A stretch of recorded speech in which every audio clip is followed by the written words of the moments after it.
Bonjour, c'est Couture 34. On continue avec le petit pull Bianca. Là, on commence à être vraiment sur de la finition.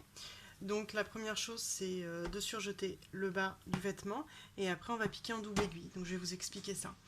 Normalement, vous êtes censé être sur des tensions à 4 partout et après sur un différentiel. Alors, par exemple, sur la Brother, c'est 0,7. C'est des différentiels qui permettent en fait au tissu d'avancer de façon équilibrée entre le haut et le bas, entre les griffes d'entraînement de la surjeteuse, parce que souvent il y a un petit déséquilibre qui se passe et du coup sur les matières stretch ça pourrait vous le détendre.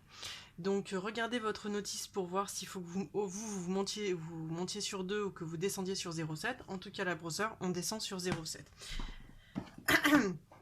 Voilà. Hop, on évite de partir dans une couture pour pas que ça patine. Et puis bah, c'est parti, hein, on y va, on vient raser tout ça proprement et après on fait une double aiguille. Hop, donc là vous voyez, on est vraiment nickel, ça a bien rasé, le surjet est joli et il est bien tendu aussi. Si c'est pas le cas, dans ce cas-là, vérifiez déjà que vos fils sont bien passés dans les disques de la surjeteuse et s'il y a besoin, peut-être qu'il faut remonter une tension. À vous de jouer. Suivant, donc une fois que tout votre bas est surjeté, vous allez retourner de sorte à former votre ourlet. Alors ce qu'il faut savoir, c'est que sur du jersey, tout ce qui est stretch, en fait, on vient pas faire un double ourlet comme on a l'habitude de faire, c'est-à-dire je plie, je retourne, et je plie, je retourne. Voilà, on fait pas ça, on fait pas ce geste de double ourlet. En fait, on vient juste en faire un simple, comme ceci, et on vient piquer sur l'endroit, en faisant attention de bien piquer ça avec la double aiguille. Ça évite en fait d'avoir un ourlet qui a tendance à se détendre et qui a tendance à briller. Bien sûr, essayez bien votre sweat pour vérifier que la hauteur soit cohérente avec ce que vous souhaitiez. Et si vous aviez besoin de raccourcir, raccourcissez juste avant de surjeter. Ensuite, vous avez un super petit outil là qui vous permet d'aller assez vite dans l'épinglage de votre ourlet. Donc là, hop, vous épinglez. Par exemple, si vous souhaitez 3 cm, vous allez regarder entre là et là, vous avez la barre à 3. Vous vous mettez comme ceci et vous épinglez. Voilà. Hop, et une fois que vous avez tout épinglé, on fera un coup de fer à repasser.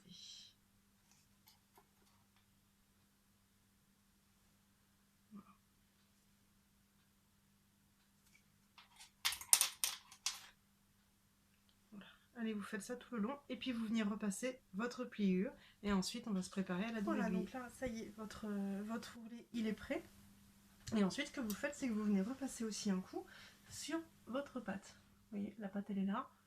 Donc vous faites attention que le centre de la pâte vienne bien se raplatir sur la couture que vous avez faite en dessous. Vous mettez un coup de fer à repasser, ça va préparer le travail au moment du montage des boutons. Ensuite vous allez prendre donc une double aiguille, donc c'est ça, une double aiguille stretch.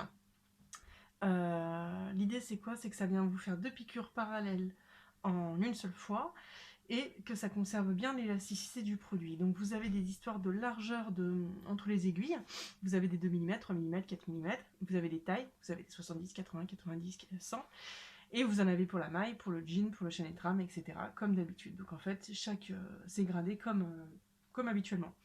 Vous allez la mettre comme une aiguille normale, c'est-à-dire que là vous avez le plat de l'aiguille, le plat vous allez le mettre derrière, puis en haut vous mettrez 2 bobines, ces 2 bobines vous allez les enfiler comme si il n'y avait qu'un seul fil, sauf qu'à l'arrivée, là où il y a le chat, vous mettez un fil dans chaque chat. En dessous, il n'y a qu'une seule canette. Hop, vos 2 bobines. Ici, moi, j'ai un porte-bobine. Hop, hop, hop, hop, hop. J'essaye de vous montrer ça. Voilà, donc là, hop, ça, et là, c'est un porte-bobine que je viens rajouter et clipper. Je mets mes 2 bobines de fil. Je viens tirer ça. Je les enfile comme si qu'il n'y avait qu'un seul fil.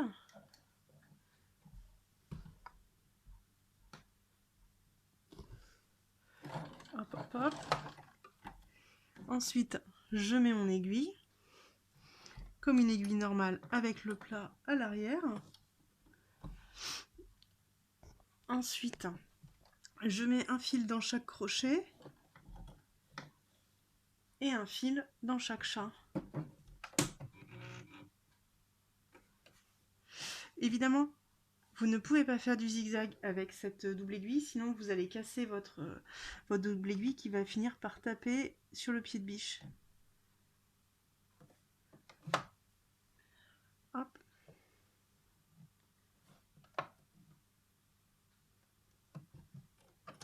Voilà. Et vous passez ça dans la fente du pied de biche, comme d'habitude. Ensuite, vous prenez une canette et vous placez votre canette comme habituellement. Sachant que c'est du jersey, vous allez mettre un long point, un point de 3, avec un pied double entraînement. Voilà, je suis prête à piquer. Donc là, en fait, je sens que mon rebord, il est au niveau de l'ongle. Ça veut dire qu'en fait, mon aiguille de gauche doit taper pile là où j'ai mon rebord. L'aiguille de droite doit taper dedans. On ne prend jamais le tissu sur l'envers. Pourquoi? Parce que ça va vous faire des zigzags en dessous et des points droits au-dessus. Donc si vous inversez, vous allez vous retrouver ici avec plein de zigzags. Mettez-vous sur un long point pour ne pas ramasser la matière. Et puis après, vous chopez votre petit repère sur la droite que vous fixez bien pour ne pas le perdre. Voilà, hop, hop, hop, hop, hop. Bien sûr, on enlève ces épingles au fur et à mesure, parce que sinon, vous risquez de taper dedans et de casser votre double aiguille. Voilà. Et donc, bah là, on voit que, vous voyez, ici, ça y est, ça a fixé l'ourlet. Vous faites ça tout le tour. À vous de jouer. Voilà. Donc là, ça vient bien vous faire votre double aiguille. Et en fait, de ce côté-là, vous voyez, votre surjet, il vient être retenu dans votre, avec votre zigzag en fait de double aiguille. Et vous voyez que là, hop, il bouge plus du tout. J'ai beau le gratouiller, il ne bouge plus. Ça, c'est si vous avez pris les bons repères. Et en tout cas, en bas, ça fait bien sportswear. Voilà, on va passer au bouton de coudre le bouton. Vous posez votre bouton. Vous doublez bien votre fil à ce niveau-là. Je ne fais pas de nœud au bout. Voilà, je vais là, je vais en diagonale. Puis je repique ici. Et je reviens exactement au même endroit. Là.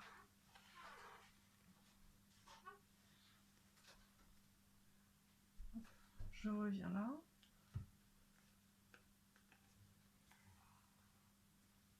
Je repique ici et je fais attention de retomber bien comme tout à l'heure. Ça, c'est pour avoir quelque chose de propre derrière. Je tends. Puis, je pique à côté. Voilà. Je croise.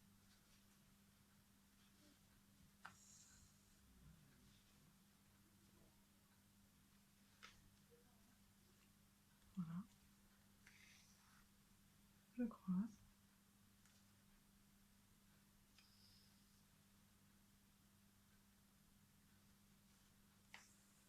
Voilà. Et quand vous avez fini, ce que vous faites, donc ça vous le faites à peu près 4 fois dans chaque diagonale, vous prenez vos fils, hop, vous nouez et vous passez dans vos épaisseurs. Alors évidemment, j'ai pas de double épaisseur, mais considérez que vous ayez une double épaisseur. Voilà. Vous passez ce fil là. Je coupe jamais trop court après mes nœuds parce que ils se défont après. Voilà, puis après ça, vous les repassez dans l'échelle de l'aiguille. Un premier.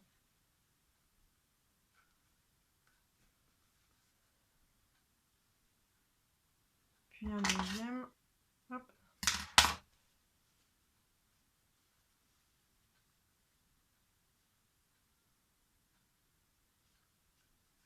Hop. Et voilà. C'est fini. Voilà. Hop. Donc là, vous voyez, je l'ai rallongé, des manches un peu plus serrées. Hop. Voilà. À vous de jouer. Envoyez-moi vos créas.